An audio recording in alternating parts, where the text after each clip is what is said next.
All right, let me start with the ingredients that I have out for making Chevre. I have a half gallon of goat milk. This is not my freshest goat milk. This is actually from yesterday and a little bit from the day before. So I've got my half gallon of goat milk. I've got rennet. And then I've got my bacteria. So this I get from the local Amish store, but you can order all of these things online. The other two things I actually think I ordered from a cheese making supply website.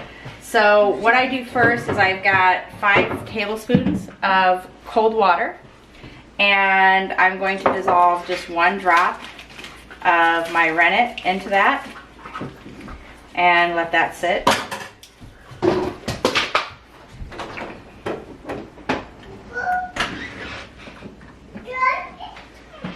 So of course I pulled up way too much, but just 1 drop.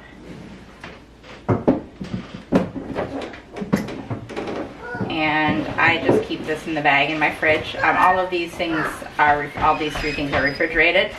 So I've got my 1 drop of rennet dissolving in my cool water.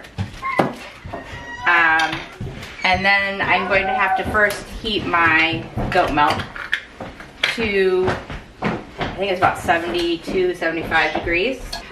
So I just take my big stock pot.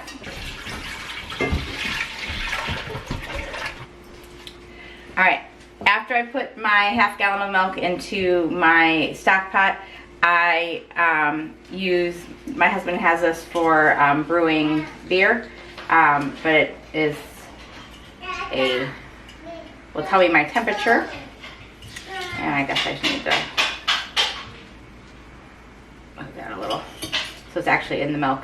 But this way I can see where I'm at with my temperature as it's going, because 72 isn't really that high.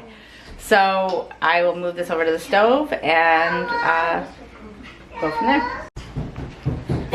Alright, once I have added the milk to the stove top, I do need to open it up a little. So we do heat with wood, so this takes a little more fiddling with than just a regular stove. So I would heat it, if I was doing this on a regular stove, I would probably heat it on one of my lower settings, because it doesn't take much to get to 72. But I just opened the back just a little bit to let some more air in, and my fire will get up pretty quickly, so I have to watch this fairly closely. But I'll be back once I'm at 72. So for a half gallon recipe, you're only going to want to put in 1/8 of a teaspoon.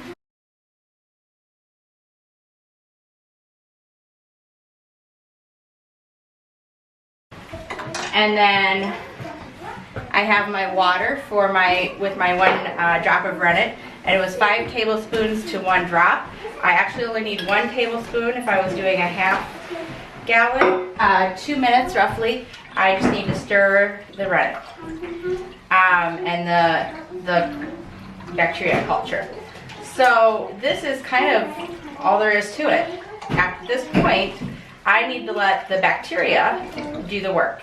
So I will stir this for about 2 minutes, and I need to keep it about 72. So you notice I moved it over to this side. On our wood stove, this is the hot part. This is where the fire is. This is the oven on our stove. So it's still warm, but it's just warm. So if I was doing this again on a home stove, or an electric stove, excuse me, or a gas stove, I would just move it kind of into the middle of the stove, not on any burners, or next to it on a burner that hasn't been on, so that it's maintaining temp. And then if you find that it's starting to lose some of its temperature while you're stirring, you can move it back to the warmer, the one that you turned off that's cooling down.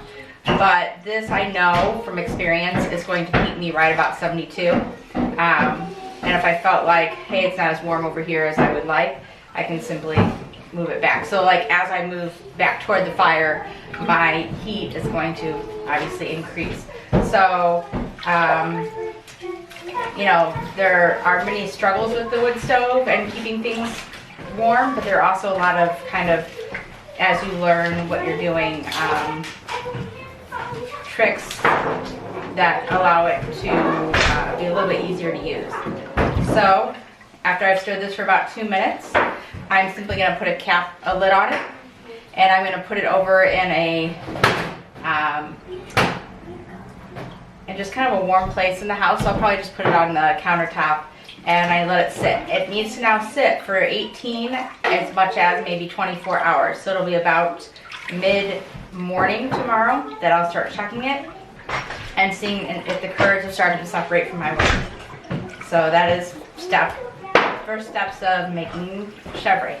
So I decided real quick I'd show you just how I'm storing it overnight for the next 18 to 24 hours. So milk is in here, I put the lid on the pot, and then I often also take a towel and I will cover it that way as well. It just kind of helps keep in the warmth. It's not really very warm at all, and I just set it straight on a wood surface because it's fine to the touch.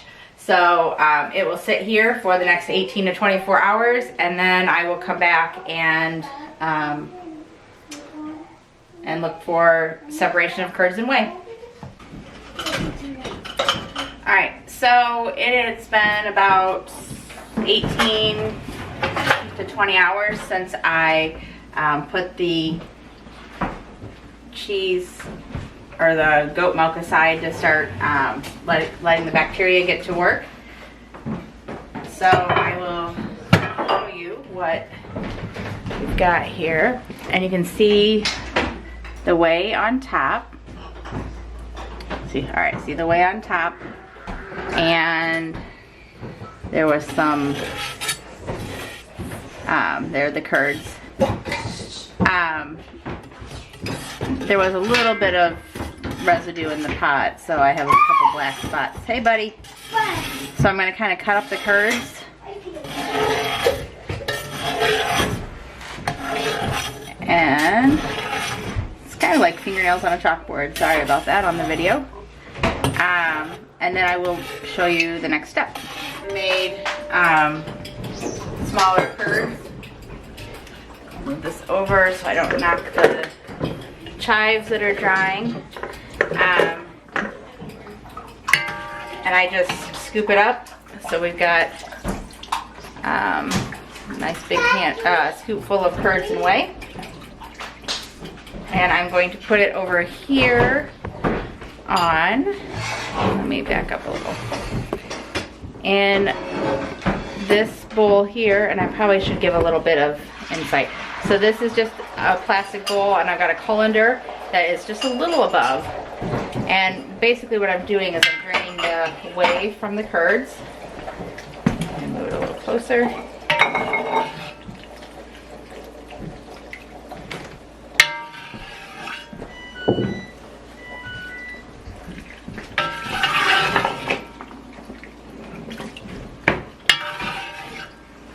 And this will sit like this for several hours. And then this cheese is actually ready to go. Now, the chives that are drying right here are going to be used to add more flavor. And I haven't salted the cheese or anything. I'll do that later. So I will come back and show kind of the next process and or the next bit of what we do before serving it or before having it ready to eat. But for right now, this is just gonna sit and drain for a couple hours so the whey gets out. The Chevre's been draining for a couple hours. I poured off the whey here, and then I put it back here to drain a little longer because of just how I've got it set up. The whey gets to the point where it touches the cheese, and the more whey you get out, the longer it'll last. But as you can see, there's still a little bit. So I will pour this off, do a quick rinse, so that I can use this container for my Chevre. So I've got it in the cloth that's been drained through, and I will just kind of dump it into this bowl. I'm gonna salt it. And just so you can see consistency here, it's somewhere like cottage cheese a bit. A little not as smooth as cream cheese, but somewhere in there. Oops. And then I'm gonna mix up my salt. This is a great time to add some other flavorings. We sometimes add in, I've got chives hanging and drying. I could add in dried chives. But we've got quite a few. It's the time of year where you've got a lot of fresh chives. So I was going to originally just put the chives in, but I was thinking about it and decided fresh chives. Now it's time to use the fresh chives. So I'm not adding anything right now. Next I'm just going to put it in a mason jar. And it scoops in there pretty easy. And then I will lid it and put it in the fridge. So now probably the next question is, what does Chevre taste like? What do you use it for? It would be great on bagels. It's great. I like to, when the cucumbers are in, I like to slice up cucumbers and put it on top of cucumbers. You can just make bread, slice of bread or a slice of toast, toast some bread and spread it over top of that. It'd be great to have lox with it as well. That would be awesome. Bread, Chevre, and lox. It's great. Slices of tomato and just spread over the tomato. So there are a lot of uses for Chevre. It's a fairly easy cheese to make. And when it's the time of year when you're have an abundance of goat milk, it's a great way to use up some of your goat milk and get those nutrients into your system. So I think that's it. I'm gonna put a lid on it and put it in the fridge.